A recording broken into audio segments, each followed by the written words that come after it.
జగన్మోహన్ రెడ్డి గారు ఎవడబ్బ సొమ్మని సచివాలయాలకు పార్టీ రంగులు వేశాడు. జగన్మోహన్ రెడ్డి గారు ఎవడబ్బ సొమ్మని ప్రభుత్వ కార్యాలయాలకు పార్టీ రంగులు వేశాడు. జగన్మోహన్ రెడ్డి గారు ఎవడబ్బ సొమ్మని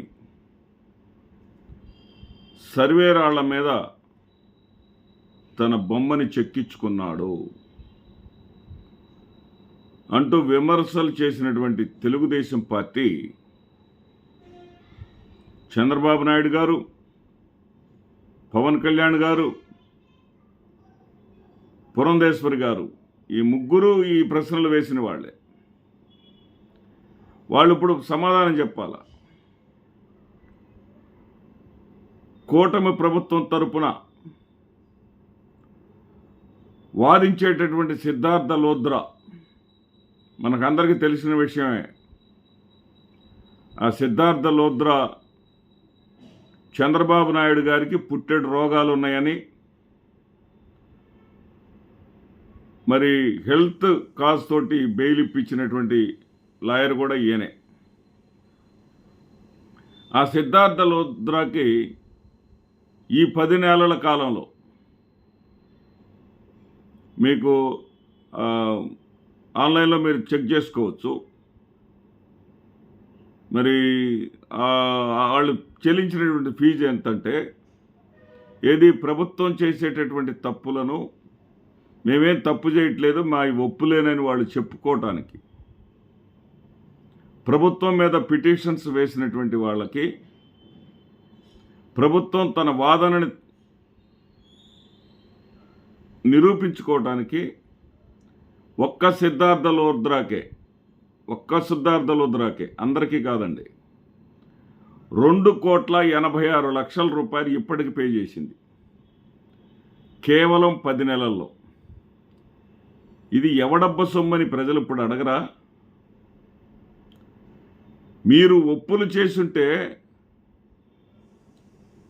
మరి న్యాయస్థానం వెంటనే వాటిని ఓకే చేస్తుంది కదా. ఇంత పెద్ద గంటలకి 50 లక్షల రూపాయలు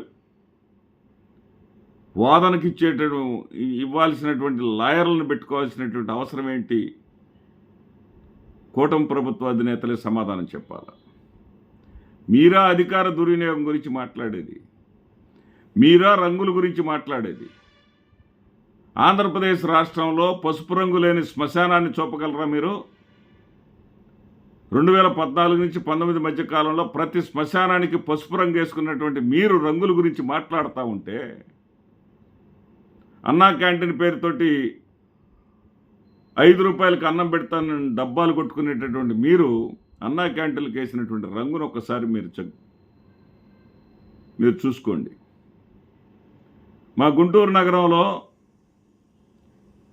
ఏదైతే ఆ సెంటర్లో ఉండేటటువంటి లైన్ల మీద పెంచేటటువంటి రోడ్లకు 2 వైపులా రోడ్డు ఉంటే సెంటర్లో ఉండేటటువంటి ఆ యొక్క ఆ డివైడర్ మీద ఉండేటటువంటి చెట్ల మొదళ్ళకి కూడా చెట్లలో కనపడేటటువంటి ఆ మొదల భాగానికి కూడా పసుపు రంగులు వేసుకున్నటువంటి మీరు రంగుల గురించి మాట్లాడుతుంటే ఇంతకన్నా అవమానకరం మరొకటి ఉండదు. మీరు 2,86,00,000 రూపాయల ప్రజాధనం కాదా? అదేమన్నా చంద్రబాబు నాయుడు గారి జేబులో సొమ్మా? మరి చంద్రబాబు నాయుడు గారి జేబులో సొమ్ము అయితే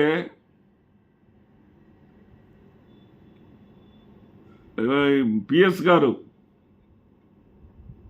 అది సిఎస్ గారు, చీఫ్ సెక్రటరీ గారు సంతకంతో నిధులు ఎందుకు విడుదల చేశారండి? అంటే దీన్ని అడగరా ఎవడబ్బు సొమ్మని?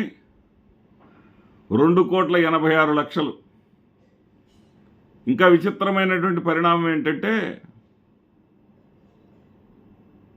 ప్రైవేటుకు సంబంధించినటువంటి వ్యవహారం అది.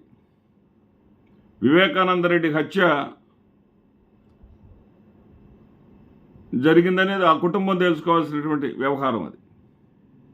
దాంట్లో కూడా రాష్ట్ర ప్రభుత్వం ఇంప్లీడ్ అయి సిద్ధార్థ లూథ్రాని అక్కడ వాదించే విధంగా చేస్తూ ఉంది. అంటే దాని అర్థం ఏంటి? ఆ కేసులో కూడా జగన్మోహన్ రెడ్డి గారిని ఇరికించడం కోసం ప్రజల సొమ్ము ఖర్చు పెడతారనమాట వీళ్ళు. కోర్టులో కేసులు ఉండగా మనం మాట్లాడకూడదు, కానీ ప్రజలకు వాస్తవాలు తెలియాల్సినటువంటి అవసరం ఉంది. కాబట్టి అప్పుడు జగన్మోహన్ రెడ్డి గారు ఎంత పొదుపు చేశారో, సంక్షేమ కార్యక్రమాలను క్యాలెండర్ ప్రకారం క్రమం తప్పకుండా ఇవ్వటం కోసం ఎంత ఆర్థిక క్రమశిక్షణ పాటించారో మనం చూసాం. ఈ రోజున అధికారంలోకి వచ్చినటువంటి ఈ 10 నెలల కాలంలోనే వాళ్ళు చెప్పిన లెక్కల ప్రకారమే 1,30,000 కోట్ల రూపాయల అప్పులు చేసి సంక్షేమ కార్యక్రమానికి ఒక్క పెన్షన్లు మినహాయించి, ఆ పెన్షన్లు కూడా కోతలు ఉన్నాయి. ఆ పెన్షన్లు ఇచ్చేసి 31 రకాలైనటువంటి పథకాలని ఆపివేసి, మరి ఈ డబ్బులన్నీ 1,30,000 కోట్లు ఏం చేశారు అంటే ఇదిగో ఇలాంటి దుబారా ఖర్చులే. నమస్తే.